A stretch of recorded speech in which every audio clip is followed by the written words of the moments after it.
In the vast southern wilderness of Argentina, between the Atlantic coast and the foothills of the Andes, there lies a broad sweep of territory that is neither mountain nor plain, green pasture nor desert, but an undulating plateau of thorn and scrub. This is Patagonia, Argentina's version of the American Wild West, where Butch Cassidy and his friends had their hideout in the early 1900s. Nowadays, a handful of gauchos run the isolated sheep stations, and there are a few scattered villages, but otherwise there's virtually nothing there. In such unpromising terrain, the existence of a narrow-gauge railway comes as something of a surprise, as there's apparently nobody around to use it.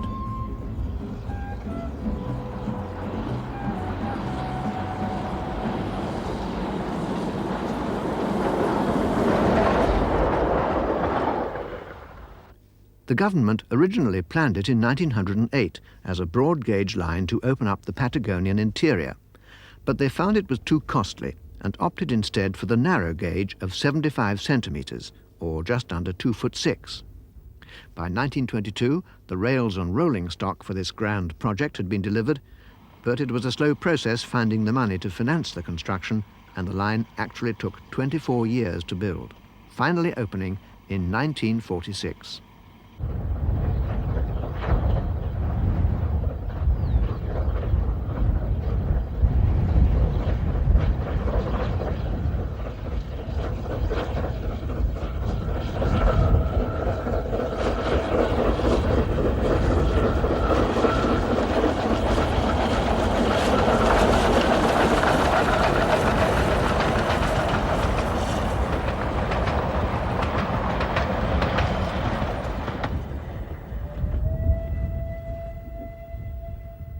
The railway runs from Ingeniero Jacobacci, near the end of the General Roca main line from Buenos Aires to Bariloche.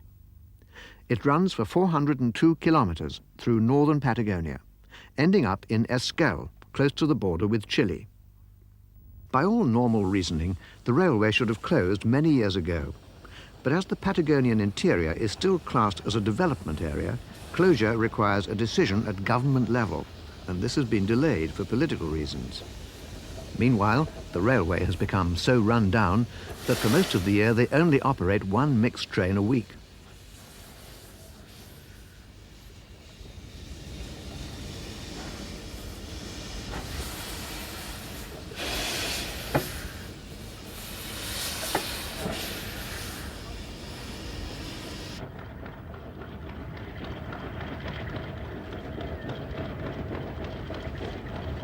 Despite the poor train service, the locals still supported the railway, patiently waiting for days to transport their livestock, produce and chattels.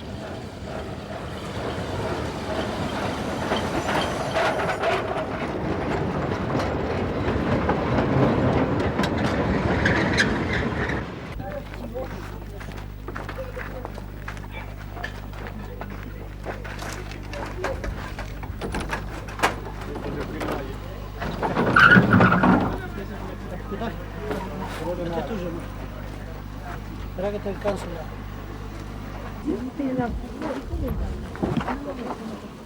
El movimiento que está renunciado al ferrocarril. Por lo menos. No creo que fue. Ven, mandanito, ven. Para.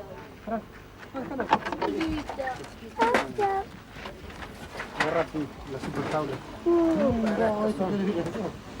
Estos son guachihuachi nomás. Para el... ¿Qué te parece, eh?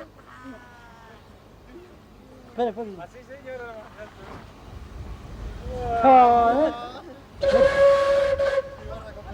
No sé si no compran el tren por mí. Compré el video, Pinocho. Sí.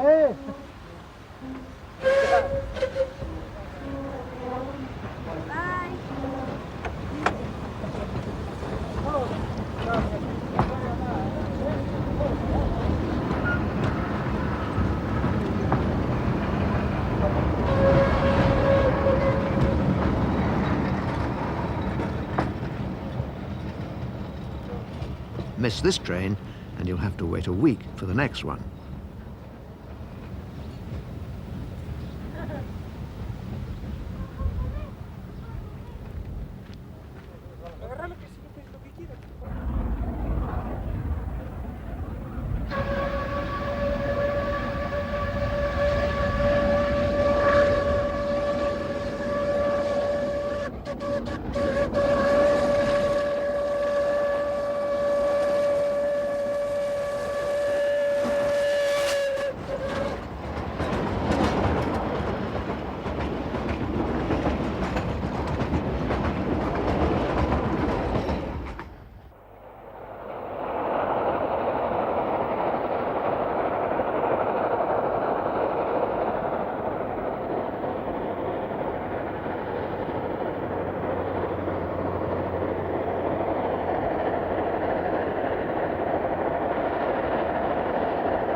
We joined the passengers in the creaking wooden carriages to sample the vanishing pleasures of Patagonian railroading. A 16-hour ride on hard seats, splendid scenery, not appreciated by everyone, and a brew of stale mate on a temperamental stove.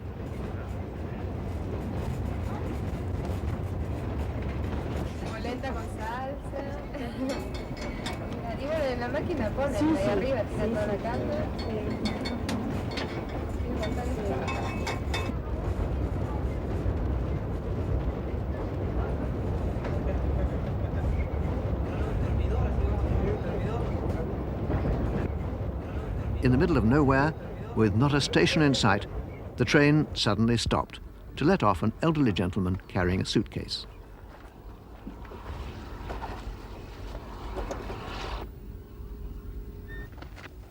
With purposeful tread, he stepped confidently off into the wilderness.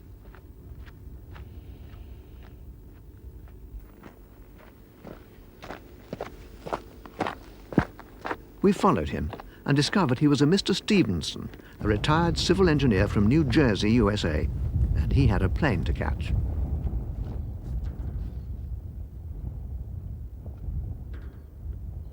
Local transportation service is extremely limited, and I made a special request of the train crew if they could stop at the nearest point to the airport, which they quite graciously and willingly did.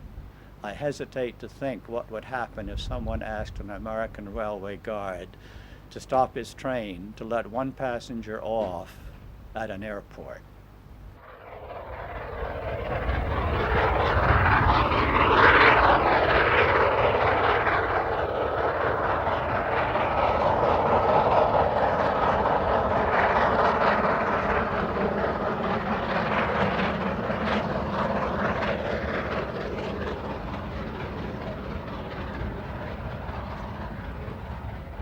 Halfway is the railway settlement of Maiten, which proudly declares itself to be the capital of the small train.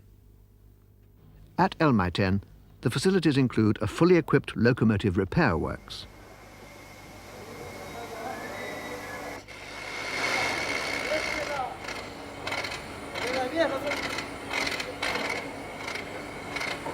Being overhauled here are two classic American-built narrow-gauge Mikados, survivors of the original 25 engines supplied by Baldwin of Philadelphia in 1922. In the same year, Henschel supplied these handsome 282s, which formed the mainstay of the line's motive power at the time of our visit in 1991. This neat design weighs 25.5 tons in working order, and 50 of them were built, being delivered to several different 75-centimetre lines operating throughout Argentina.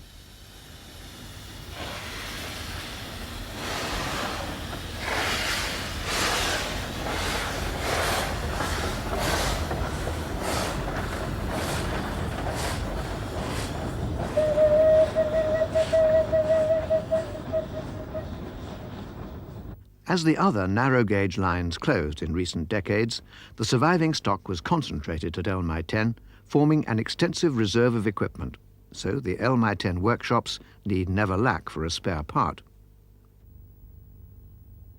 Specials are sometimes chartered by overseas railway enthusiasts, and in December 1991, following rumours of imminent closure, we decided to film one of these, fearing it might be the last chance to see Patagonian steam in action.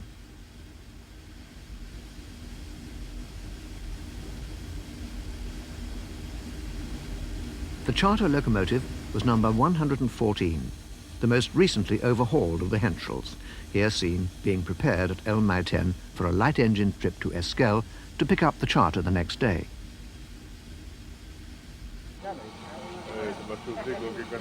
No, si le tengo la...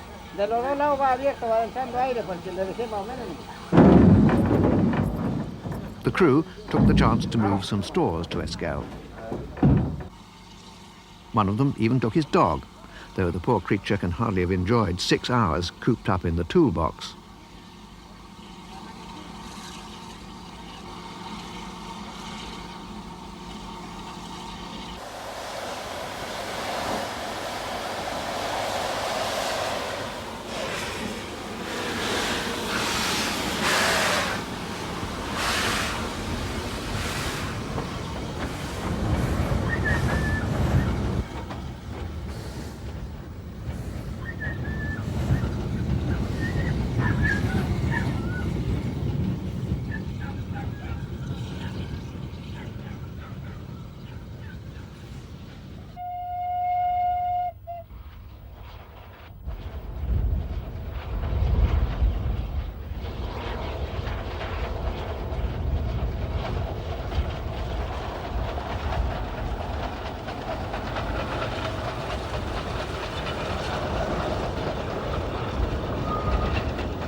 The sheep wandering across the track were once a major source of traffic for the railway.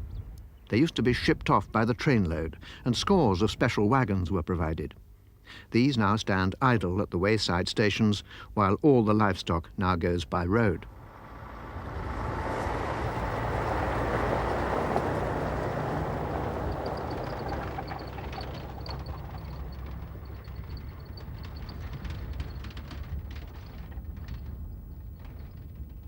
The isolated settlement of Nahuel Pan is one of several dependent on the railway, and an extra train was a major event for the local inhabitants.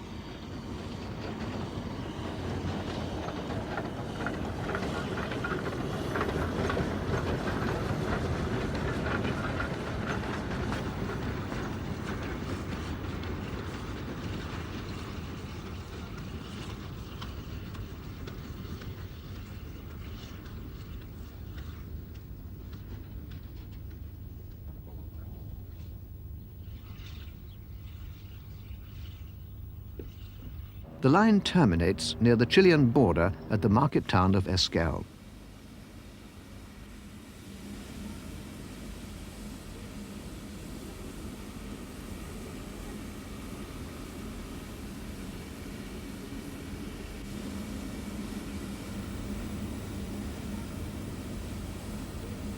The next day, after posing for the rail fans' cameras, number 114 was ready to leave the deserted terminus. It was a Wednesday, and the normal service train wasn't due until the Saturday. Esquel lies in a hollow in the Andes foothills, so there's quite a stiff climb before the line reaches the Patagonian plateau.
Here, the last of the rocky outcrops of the Andes was left behind, as the little Henschel tackled the next hill on the switchback course of the line.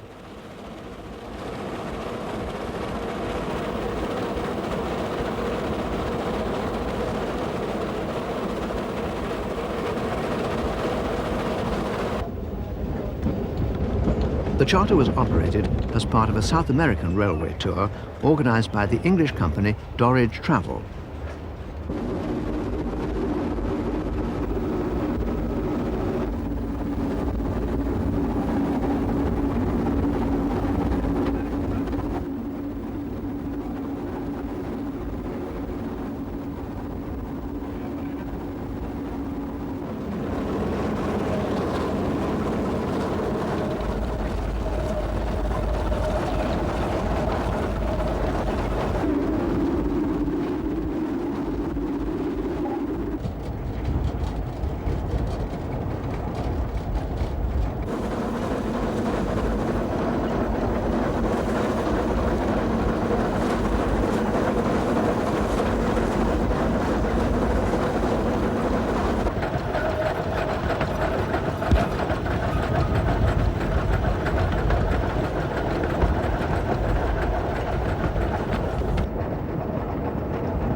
The settlements along the line consist mostly of wooden cabins made of old railway sleepers, and a typical example was Leleke, which had the usual antique trappings of a country railway.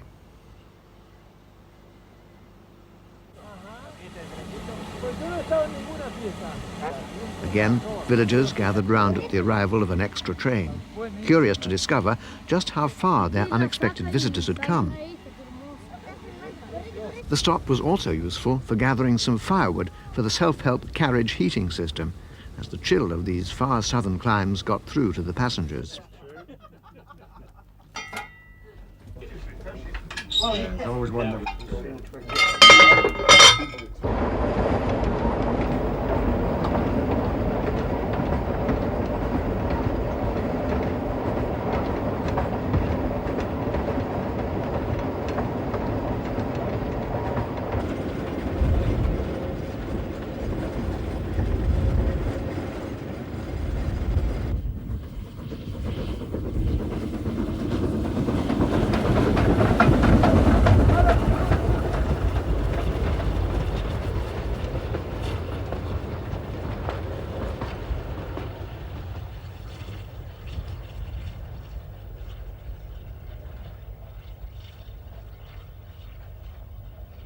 For the steeper sections north of El Maiten, these Baldwin outside-framed Mikados are preferred by the engine crews as they ride the curves better.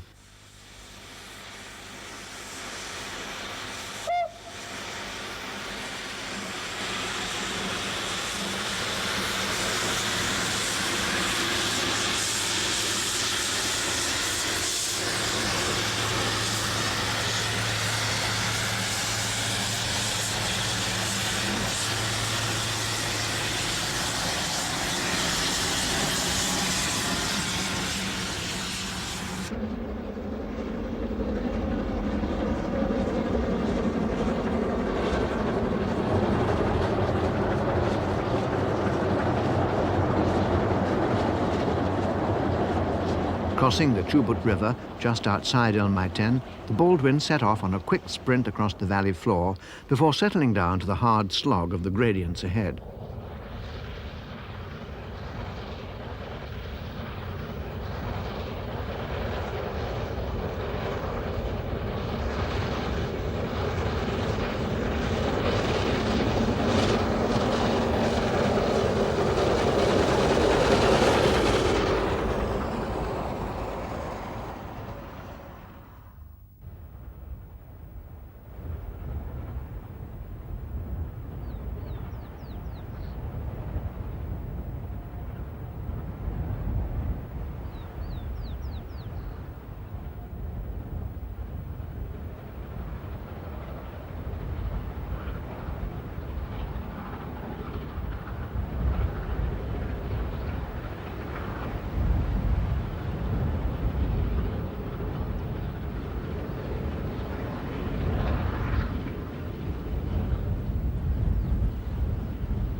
On the long climb beyond Norquinco, we were privileged to ride in the cab of this tough little Baldwin and observe at close quarters the motion and flying counterweights of this typical outside frame design, where the actual driving wheels are hidden from sight.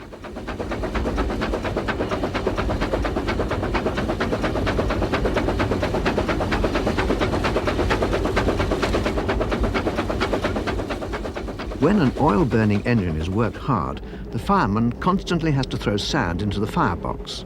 The fierce draft from the chimney forces the sand through the boiler tubes, and in so doing scours out the tar residue, which would otherwise build up and prevent the boiler steaming properly.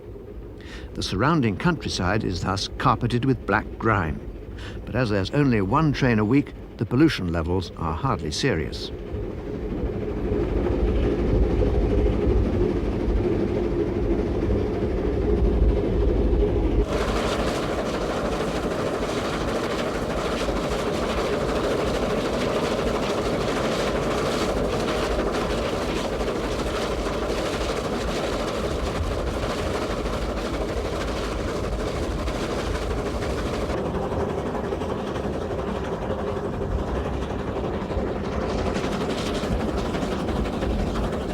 On this trip, There was some concern at the squealing and grinding noises to be heard emanating from the rear bogie of the locomotive's tender, in which the axle seemed to have an excessive amount of side play.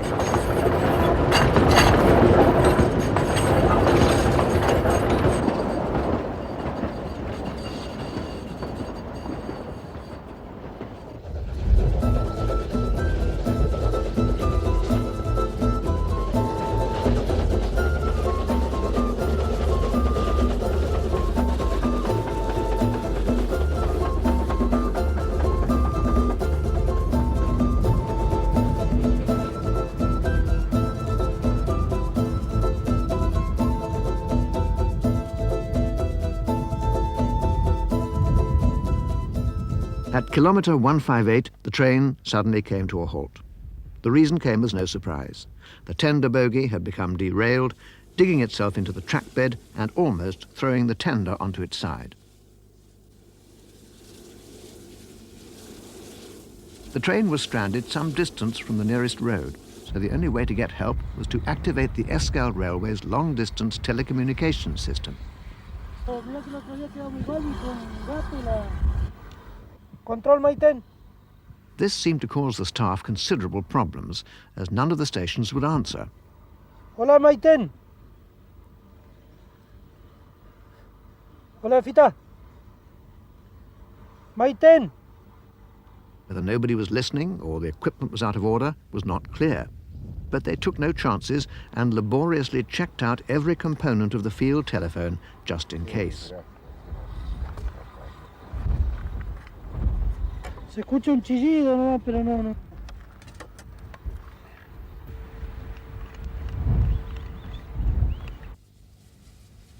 ¿Quién habla, cerveza? Sí, sí. En el 158, palo 1. Sí, señor. Descarriló el tender de atrás de la máquina. Descarriló el 9006. Having finally got through to Cerro Mesa, 30 kilometers away, to relate the sad news, there was nothing to do except sit and wait.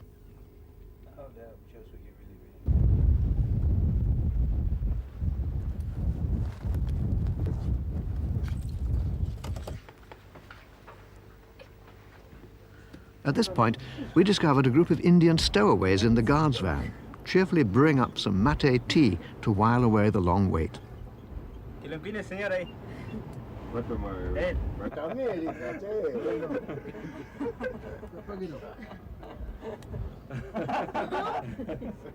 There were, alas, no refreshments available for those who'd actually paid for the train. For them, a long, stoical wait was the only answer.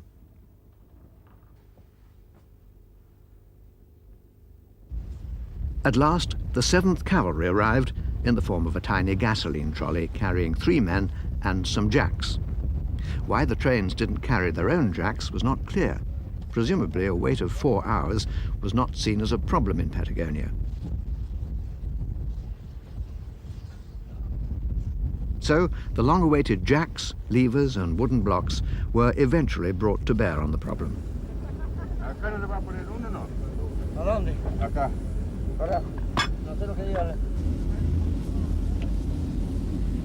But before the tender could be jacked up, the carriages had to be uncoupled and pushed clear. The chance to take part in the proceedings was eagerly seized upon by the charter passengers, glad of something to do after such a long wait.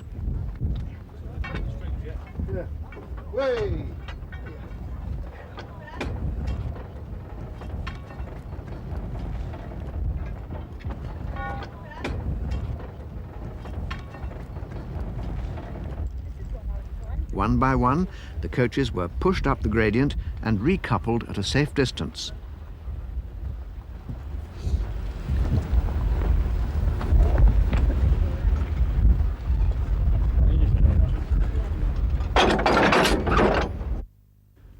The stowaways, being officially not there, seemed reluctant to participate.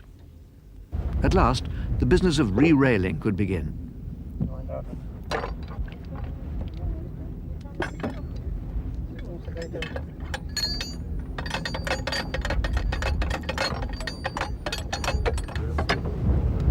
First, the back of the tender had to be hoisted with a jack until the wheels were above the rails. Then a traverser jack was put in. Slowly, the sliding base of the jack was screwed sideways to bring the wheels back into line with the rails. When the bogie had been freed, it was checked over and found to have a damaged axle box. The worn bearing that had caused the excessive side play we saw earlier was smashed in half and completely unusable.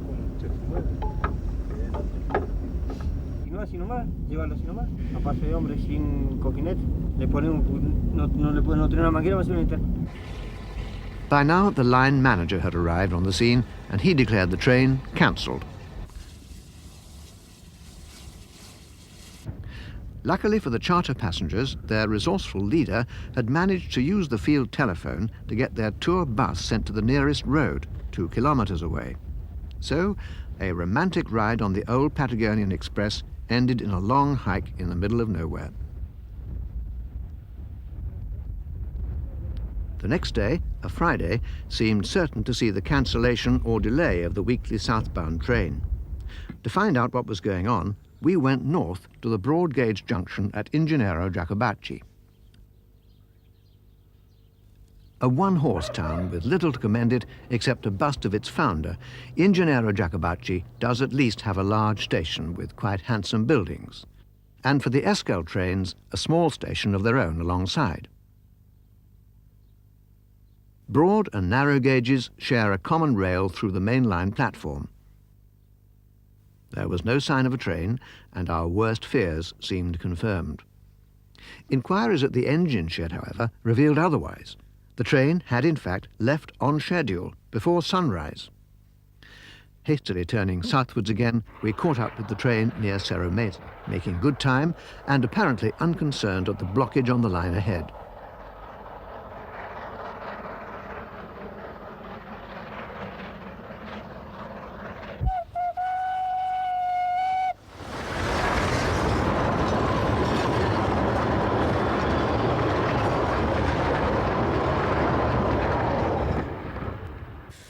Mesa has a small engine shed which provided Henschel number 104 to take over from the Baldwin for the next stage to El Maiten.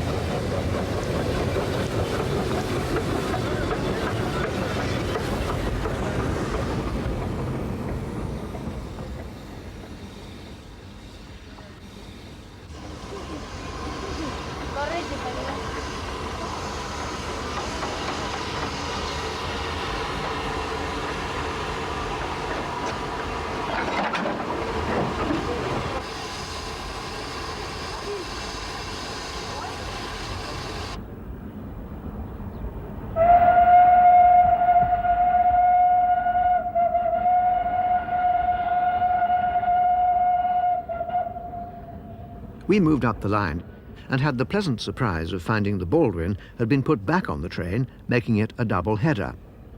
The two veterans, one American and one German, stormed out of the station yard together and attacked the climb up the Sierra.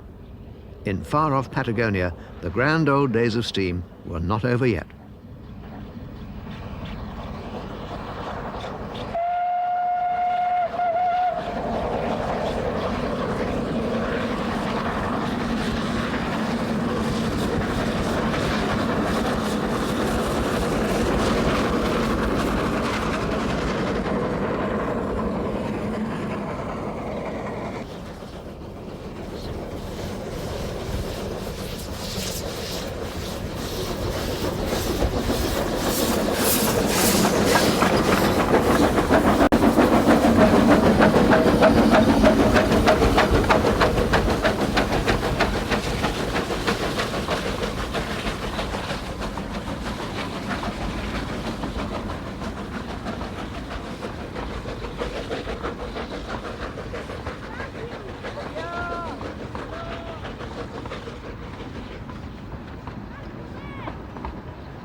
As expected, at kilometre 158, the disabled train from the day before was still blocking the line.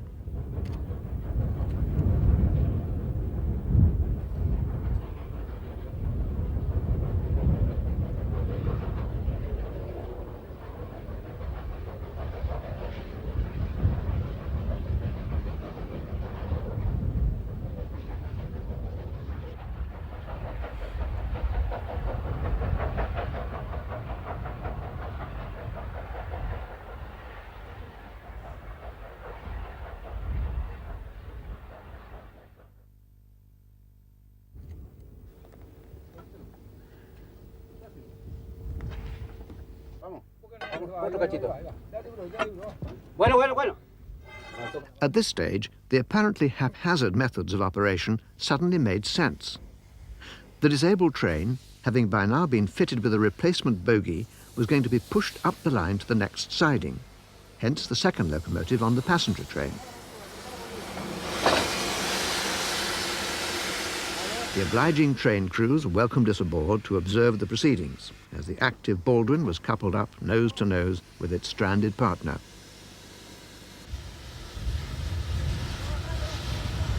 The combined train was now ready, and the two locomotives strained and heaved to get this unusual formation on the move.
At the top of the gradient, the train was stopped to enable the newly fitted bogie to be checked and the engines to get up more steam.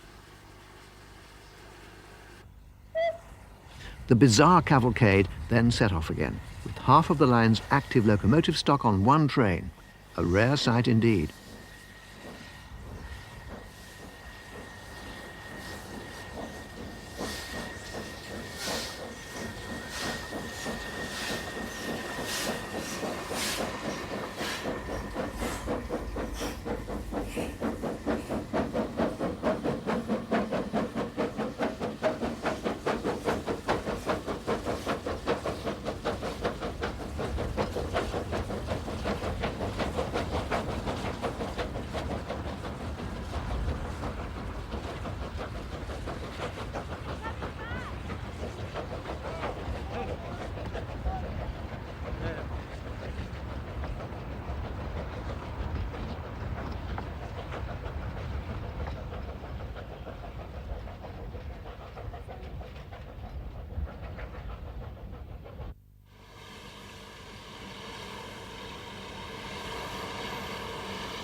Back at Maiten, the halfway point, locomotives were changed again.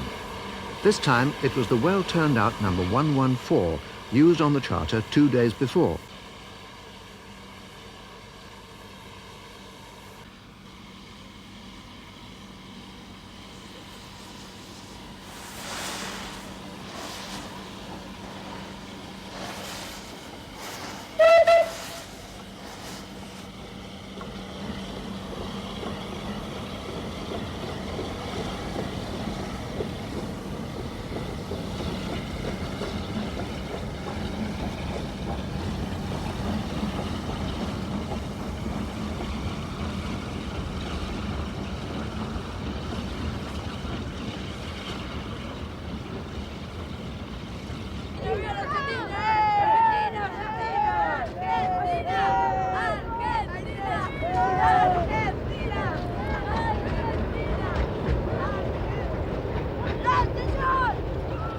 City kids on a weekend break from Buenos Aires were hardly typical passengers.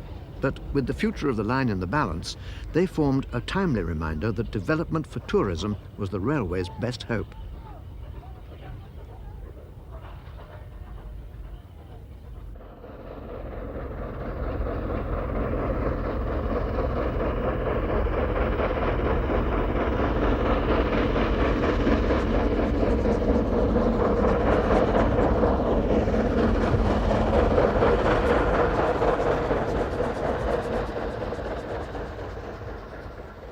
Back at Norquinco, trains had become such a rarity that the younger horses weren't used to them and bolted in sheer panic.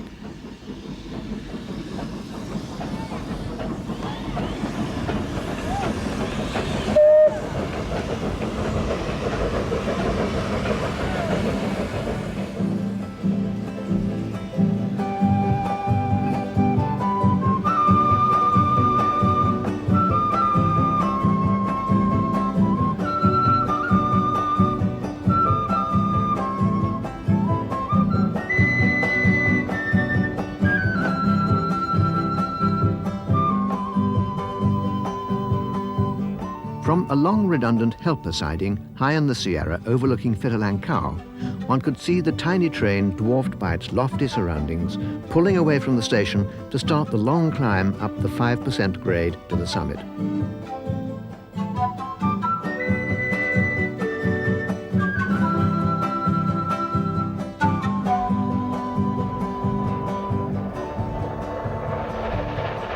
The engines are now battling not just against the gradient, but against the harsh reality of the Argentine government's new policy for the privatization of the railways.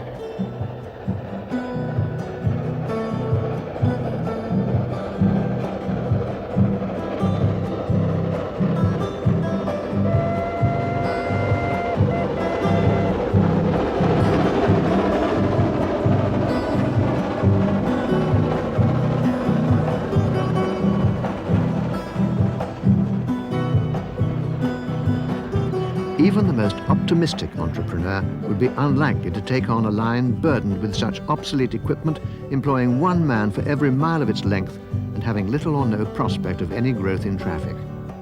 But if a sponsor is not found soon, the sun will surely set on this unique survivor, the most southerly steam passenger train in the world.